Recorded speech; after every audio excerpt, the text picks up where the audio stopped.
For a great cup of joe, there's one thing you should know. Your morning brew can also be playful. Buff Boy Brewing guys make the temperature rise, and you surely feel naughty when you swallow our coffee. If you want some real heat, give your mouth a fine treat. You will want some more, rest assured. Buff Boy Brewing, you can't get enough of. It's time for The Scribble, your weekly fix of celebrity chats, bizarre stories in the news, and basic random chatter with best-selling author and syndicated radio host Jeremy Bradley. Make sure your seat is in the upright and locked position and your barf bag is securely in place. Here's Jeremy Bradley. Thank you very much, Larson. Jeremy Bradley here. This is The Scribble. Thanks for tuning in at thescribbleshow.com and on SoundCloud and iTunes. What an interesting month, 2 months, I guess 3 months. Wait, when did Bill O'Reilly scandal happen? That was this summer? Ay. Okay, where to begin? We've got 30 minutes of chatter today, so I'm going to have some randomness coming up in just a little bit. But of course, everybody's heard about Matt Lauer's firing Wednesday morning. Again, I'm not breaking the story here, right? You've already seen this play out in the tabloids, TMZ. All of the news networks are reporting it, that he was fired for sexual misconduct. Now, of course, these allegations, at first, we just kind of hear the basics, and then as the day unfolded on Wednesday, we started to hear everything.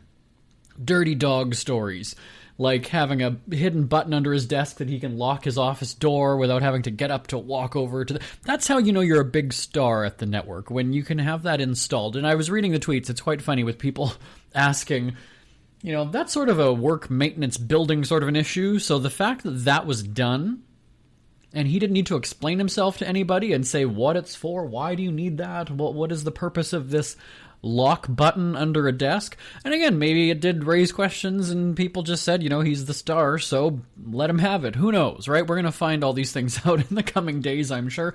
And the stories of him flashing his dong to people and giving a sex toy to a coworker at the time. And now again, I should also say that these are accusations and reports of harassment or sexual activity, okay? So we always have to do that disclaimer that until things are proven or confirmed or what have you, right? So we always have to say that.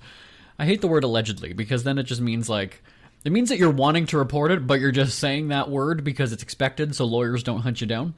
And then we've also now seen video of Lauer making a comment to, it was Meredith Vieira, I believe, right, during a commercial break, where one of the stations locally was still showing the feed from New York, and you can basically see him or hear him saying that, she's commenting on her sweater and saying that it's a nice view and stay bent over kind of thing. TMZ had the video on Wednesday night.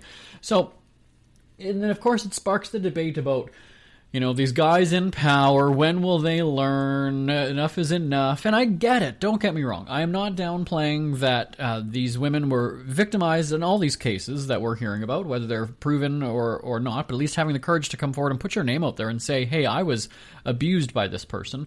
So I'm not saying that enough of that, I'm not telling anybody to keep their mouth shut if they've been a victim. What I'm saying, though, is that we just kind of, it's like the whole racism thing that we went through in the summer, where it's like, we get it. And there's just going to be more and more stories. And it's sad, of course, it is sad. But again, it almost, and this is where I risk people taking what I'm about to say the wrong way, is that it almost seems like it's this man-bashing thing. Now, I realize, I don't get me wrong, I know that people are not saying that all men are pigs and blah, blah, blah, though some are. I've seen those tweets. But certainly, it does kind of now divide the genders. So when you look at the division in at least United States, I'm Canadian, so I can't really say that I feel the same way about the country that I'm in. But when you look at how the United States, is so racially divided, right? You've already got these lines drawn when it comes to the color of your skin, your ethnicity, your culture, your background, your heritage, whatever word you want to describe it. So it's already divided that way. And now factor in another demographic or sociographic or whatever you call it, that being genders now, right? Male and female, that it's men versus women. So not only do you have the racism thing, now you've got the gender thing, and it's kind of like, oh my God, here we go. And again, I don't think that this is going to go away anytime soon. Obviously, these scandals keep happening. I joked about So, CBS had Charlie Rose, NBC had Billy Bush and Matt Lauer, Fox had Bill O'Reilly. Who's ABC going to punt next, right? That seems like what's going to be happening. Now, what's really interesting about these stories, we've heard that some of the national media outlets were looking into this story because there were rumblings that Lauer was being investigated for his misconduct going back 2 months ago. Now, what I should tell you is, as an entertainment reporter, we often know, and if you're in the loop, you'll know more things, but there's often stories that they're brewing all the time. And a lot of times, here's the deal, a lot of times celebrities, or at least their publicists, get a heads up, sometimes 2 days before the story breaks, so that you can get them prepared for it and do crisis control or damage control. So it's not uncommon that media outlets do get this insider information that there's an investigation or there's a story about to break, and will then go to the source and say, we want to comment on this, whatever. So that's why, according to reports, NBC came forward before everybody else reported the news saying, Lauer's been turfed, we investigated, this and this happened, and so we haven't necessarily seen that, right? We've always seen the firing happen because the allegations are already public and it's this drama, and the networks, I think, feel compelled then to take action and terminate the person, which rightly so, because when you're tied up in a scandal, if you don't fire the person, it looks like you're condoning, right, the behavior. It looks like you're supporting it in a sense. And so, so NBC got ahead of the story on this one. So, good on them for that. But the bottom line is that if Lauer, and again, the statement from the network said that they didn't have any previous reports or complaints about Lauer, but obviously now we're hearing and seeing these things. I doubt that feed that we were talking about during the commercial break where he talks about, stay bent over, that's a nice view kind of a thing. If somebody had recorded that years ago, because Meredith Vieira hasn't been on the show in years, how did that not come about? How was that not already in the tabloids? How did that just go unnoticed, right? So that's where the comment from the network seems, or from NBC News, I guess it was, seemed a little bit sketchy. Now, of course, these details are going to be unfolding as the days go on, and it's just, just add another name to the pile of the sexual harassers. And, I made this comment the other week that it seems like no matter who you are, you've probably harassed somebody, whether intentionally, unintentionally. You've probably said something that offended somebody, even though that was not your intent. You didn't plan on doing that, but somebody took it the wrong way. And what can you do but apologize for that, right? But unfortunately, in today's world, especially in a high-profile world like celebrity, politics, anything like that, there seems to be no room for forgiveness, really. I mean, this will come back to haunt you 10, 15, 20 years later, as we've seen with a whole bunch of people, right? Louis C.K., Charlie Rose, Bill O'Reilly, right? How many millions were paid out by TV networks? So I think that, anyway, back to the whole point of NBC turfing him before the story came out, good on them, because they took the proactive approach rather than being dogged by the scandal. But now they do face the whole thing of, well, how did all this stuff happen under your watch and nothing was done about it? So we'll see how this all plays out. Would love to know your thoughts on this. And also, too, and again, nothing against the people who are coming forward with these accusations, but are you sick of hearing these stories? Not just because it's like a when will it end kind of a thing, but are you sick of hearing about it just because it's not, I don't even know, it's not helping us move forward at all, right? Like, it's just not, I don't know. I'm sick of hearing about it just because it's dividing people even more. We get it. We get there's a problem. People are acknowledging it. People are making changes. The culture is changing. I almost want to say that's good enough, but I know people are going to disagree with me. But it's kind of like, okay, all right, we get it. Earlier in the week, Justin Trudeau, the Canadian Prime Minister, was apologizing to gay and lesbian groups. And the week before that, he was apologizing to this group with tears in his eyes. And then weeks ago, it was this group he's apologizing to for stuff that happened decades ago when he wasn't even in power. But that's the thing. It's just kind of like, sorry isn't good enough. We just have to keep hearing about it over and over and over again. And I wrote my newspaper column about it, actually this week on Monday, that I said, do we mean it when we apologize? I was at a family get-together. I told my nephew, he was spinning my phone on the counter, and I told him, don't touch my phone, don't touch my phone. Sure enough, he kept doing it. My phone falls on the floor. Thankfully, I've got a good case, and it was fine. But the bottom line is that he didn't listen. He was misbehaving, and he apologized. At the same time, do I believe the apology? Because he knew that he needed to say that so that he could then go and play a few minutes later with my other nephew, right? Of course he's going to say it because it's expected of him. He's told to say it. Did he really mean it? And it's funny because I then went and said, well, yeah, if you end up like bumping into somebody, or if you, not in the Matt Lauer kind of way, but if you accidentally elbow somebody as you walk by, right? You say sorry because it's expected of you. Did you really mean it? Did you really mean to say sorry? Maybe sometimes you did, right? But otherwise, you're just saying it because that's what's expected of you. So I think that also goes hand in hand with these allegations and everything. As we've heard, Donald Trump doesn't believe that the Access Hollywood tape is real. He thinks that it was faked, but yet he apologized for it when it came public and actually used the words, something to the effect of, I said it. But now he's saying he doesn't believe it. So he apologized then, but how much does his apology mean when he's now actually questioning whether it's real or not? Kathy Griffin, when she beheaded him in that photo with the mask, the bloody mask, she was saying sorry, but again, it's because she felt obligated to.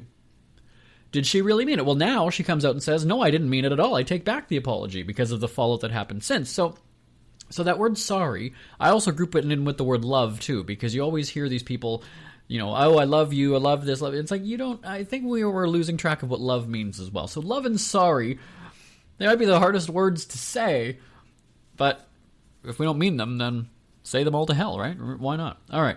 Anyway, that's a nice 10-minute rant for you. We're going to be back with more chatter here on the Scribble right after this. Who are the Kardashians feuding with now? What did that little thug Justin Bieber do this time? Who's getting hitched? And who's headed for Splitsville? Hear the latest celebrity news and gossip every day on Entertainment Wrap-Up. The good, the bad, the ugly, but mostly the ridiculously hilarious. It's all recapped in this daily segment at entertainmentwrapup.com. Have a laugh at the expense of the rich and famous when they take themselves way too seriously. It's 3 minutes of time-wasting fun at entertainmentwrapup.com. Check out Entertainment Wrap-Up at entertainmentwrapup.com. Brought to you by Speak Free Books. Jeremy Bradley here on The Scribble at thescribbleshow.com, SoundCloud, iTunes. Feel free to email me. You can give me a shout. The address is live@jbonair.com, live@jbonair.com. And let's get me to segue into that here, because emails go to my cell phone, which a lot of people have that. But phones, I wrote the book Put Down Your Damn Phone already. You can get it on Amazon, iTunes, and putdownyourdamnphone.com. But do you actually make phone calls with your phone? Okay, so I've always had this pet peeve of people who will call you back or text you, or like maybe I dialed the wrong number, maybe, and all of a sudden you get the text message, oh, somebody from this number called me. I don't know how I'm supposed to answer that. What am I supposed to... Oh, sorry, I had the wrong number. Do you remember back in the day you used to answer the phone no matter what because you couldn't see who was calling?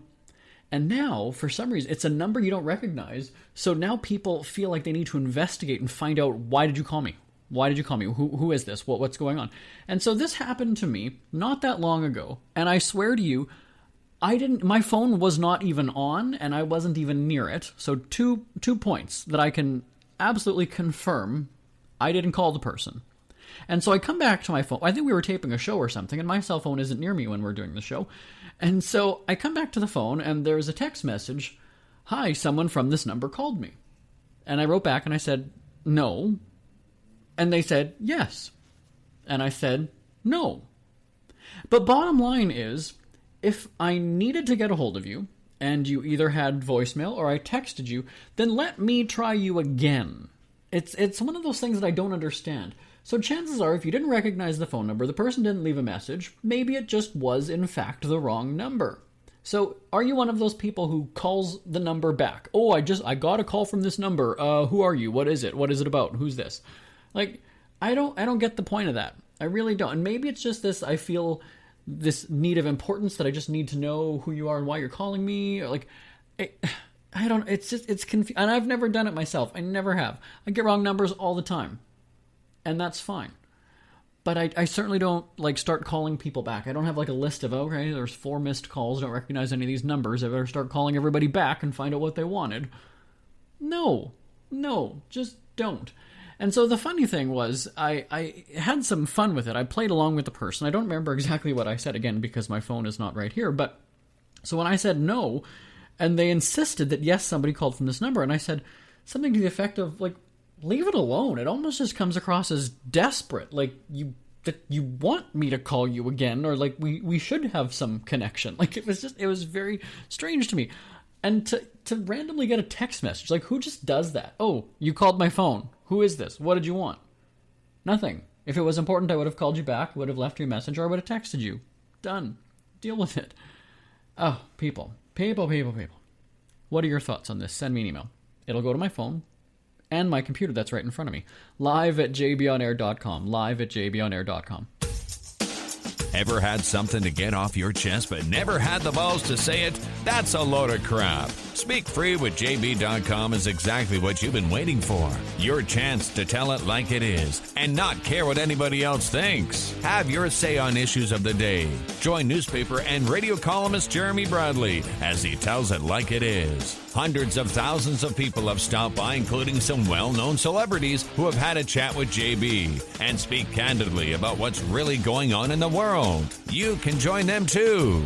Have a rant or a rave. Be brave and head on over to www.speakfreewithjb.com now. Jeremy Bradley here, back on The Scribble. Again, thanks for tuning in at thescribbleshow.com and on SoundCloud and iTunes. You know, I was going to talk about something completely different during this segment, but right as we came back, my cell phone lights up. It's my mom calling.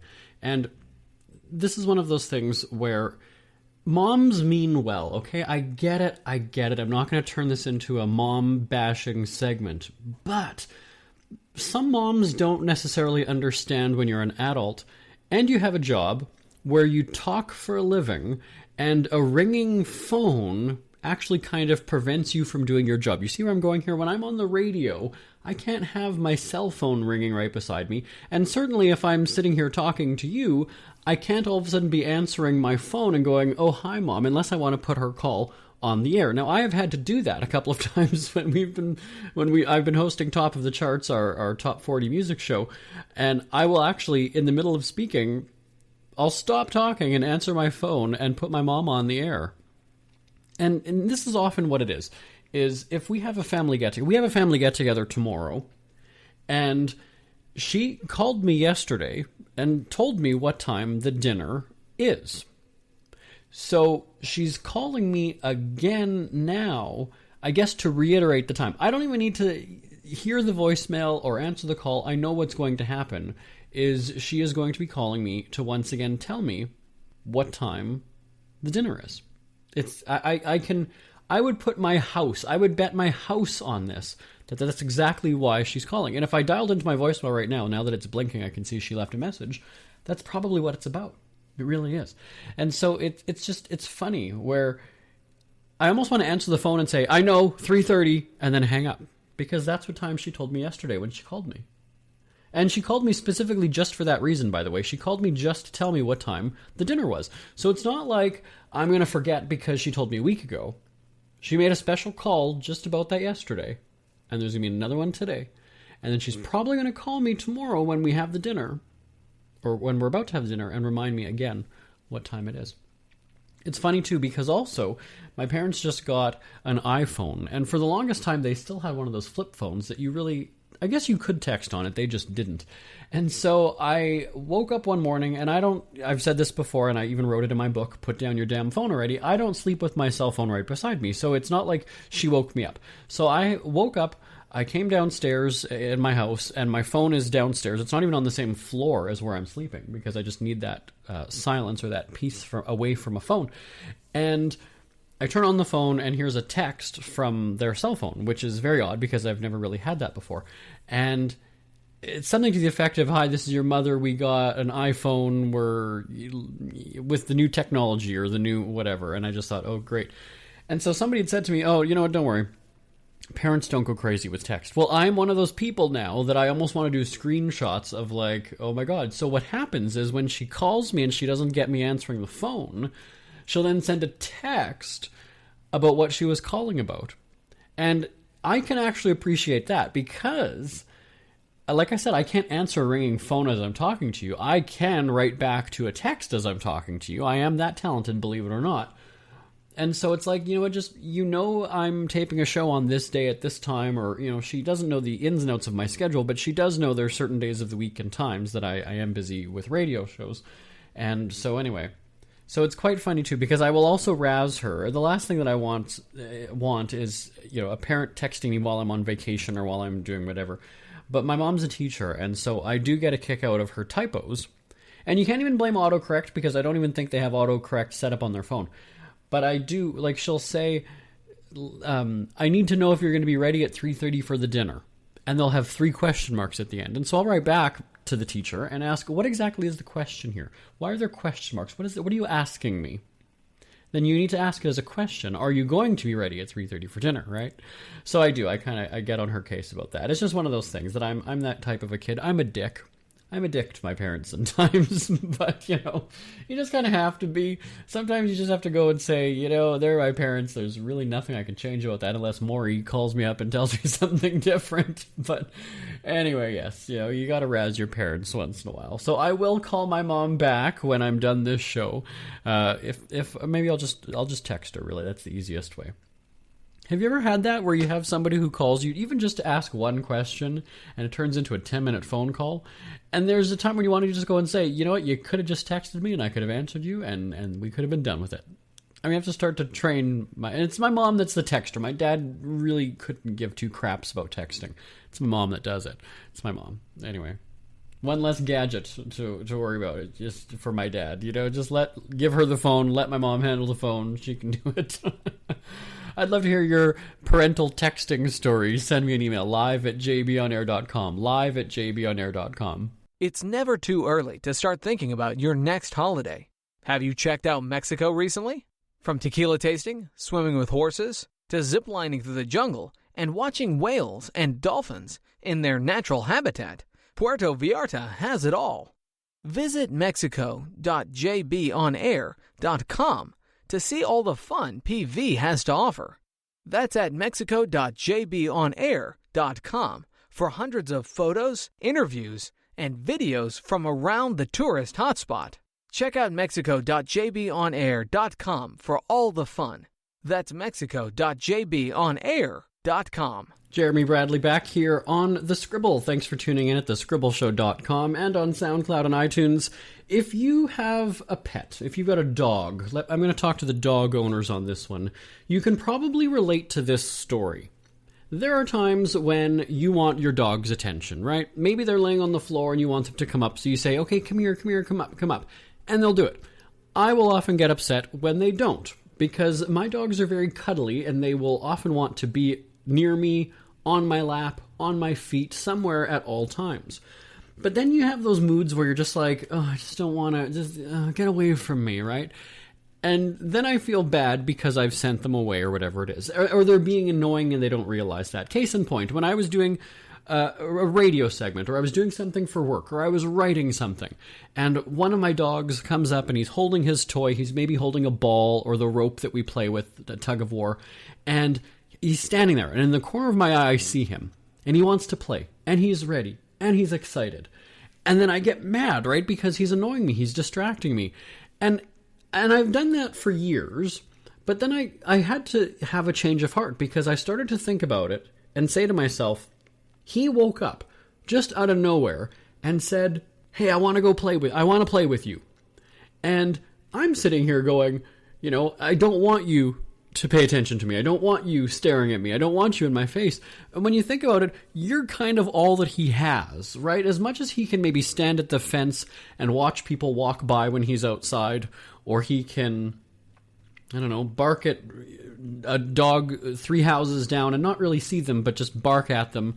And when you think about it, it's the same thing when I go home, or when I come home from work, or if I go out somewhere and I've been around people all day and it's the last time. Well, he's been locked in a house by himself. I've got 2 dogs, so they've been locked in the house by themselves, and they haven't had the opportunity to go across the city and have lunch with other people and do all those things. So I really start to feel bad. I've put myself in my dog's shoes. They don't wear shoes, but I certainly have kind of been relating to them. And I've had this change of heart as to how impatient I get with them, or how I used to yell at them for something, and now I'm kind of like, oh, you know what? It's kind of nice. So the fact that my dog could be sleeping for 3 hours and then just out of nowhere pick up a toy and go, hey, I kind of want to play with you. And then they come into my office and they're looking at me. It's actually kind of flattering when you think about it. It really is. He could have sat there, licking himself or whatever it is, but instead he's like, no, I woke up and I thought of you and I wanted to come find you and I want to come play with you. It's quite a nice thing. So if you ever have a moment where you're kind of frustrated with your dog who's getting in your face and is trying to play with you and wants to be right there, think about it for a second. You've had interaction with how many other people today? Maybe they've pissed you off, but you are all that he has, and he wants to spend that time with you, and he wants to bring his toys to you and play with you and pay attention. And it happens all the time when I'm doing the radio shows. Sometimes I'll be taping an interview, and the dog will be laying across the room, but for some reason, he all of a sudden is standing and staring at me as I'm on the phone talking to somebody and doing an interview. And it's maddening at the time, because it takes my focus away from what I'm supposed to be doing. But then after, I'm kind of like, oh, that was actually really nice. He kind of wanted to see me. He wanted to talk to me. He wanted to have my attention. So there you are. Send me an email with your dog or your pet stories. Cats, don't even get me started about cats. I don't care for cats. live@jbonair.com. live@jbonair.com. We hear you chirping. Get scribbling. Tweet up the Scribble at The Scribble Show. Join the discussion with Jeremy Bradley. It's all going down right now on Twitter @The Scribble Show and @thescribbleshow.com. Jeremy Bradley here on The Scribble. Again, thanks for tuning in at thescribbleshow.com and on SoundCloud and iTunes. Hey, are you like me and you hate air travel? Do you hate getting on an airplane, being sardined in with a whole bunch of other people, and it's, 3-4 hours of some kid behind you kicking the back of your seat, and then when you finally do land, everybody stands up right away and crowds into the aisle as though they're about to leave the plane sooner than you. Meanwhile, they just have to stand there for another 5 minutes.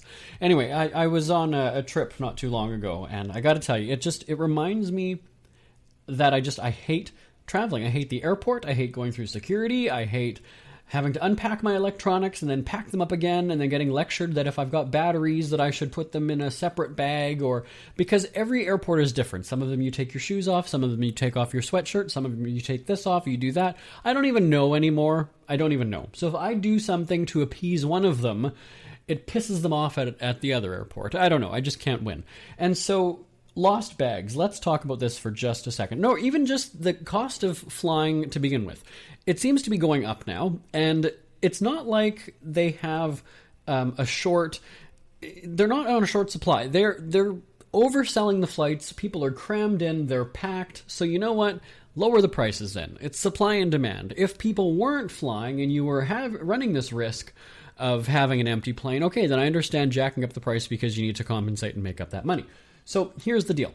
I was just recently on a trip. My bags got lost both directions, okay? So my bag got lost when I was going to China, and then it got lost when I was coming back from China. It actually got lost in Toronto when I was coming back home. So it wasn't even from China. It wasn't overseas that it got lost. It was domestic when I was already back home in Canada. So here's the deal, though, is that you've got the cost of flights is going up, and it's through the roof, and they nickel and dime you for everything. If you want to buy a headset, if you want to buy this, you want to buy that. But here's the deal. The airline, if they were a little bit more efficient, because what happened was, so they lose my bag, okay? And it wasn't lost, right? Where can it go? It was just not on the plane that it should have been. It wasn't coming to me when it should have. So they ended up paying a courier to bring the bag to me the next day. And there were 19 other people, the courier told me, that he was visiting that day, of people whose bags were lost, or they didn't get, on the right flight or whatever it was, and so they ended up coming a day late or what have you. But here's the deal. When I was going to China, and the flight was late due to the airlines mix-up, I missed my flight connecting into China. So basically the airline also had to put me up. So they had to put me up in a hotel. They had to pay for the taxi. They had to pay for my food. And then pay for my luggage to be brought both directions. When you look at the cost that the airline incurred just for its own inefficiencies, I can see why they would need to jack up the price, because they're having to pay out so much extra money. You've heard these stories about when they oversell a flight and somebody gets bumped, and now they're offering you $400, $800, $1,300 just to get on the next flight. I mean, look at the expense that the airline is going through just to compensate or to make up for its shortcomings or its bad decisions. It's incredible. So when I think of the airline that had to pay a courier twice to bring me my bags, pay for the hotel, which is going to be at least, let's say, $100 a night, at the least $100 a night. And maybe the airline has a deal with hotels. I don't know exactly. And the cost of the courier, when you're sending that to 19 different people, and that's just one flight. That is just one flight that people didn't get their luggage. We're out of time. We are later than an airline, everybody. My name is Jeremy Bradley. This is The Scribble. Talk to you next week. Want more Scribble? Check out thescribbleshow.com for past shows, celebrity interviews, cheapskate tips, and more. That's at thescribbleshow.com and on Twitter at The Scribble Show. The Scribble is a speak-free media presentation. If you want some real heat,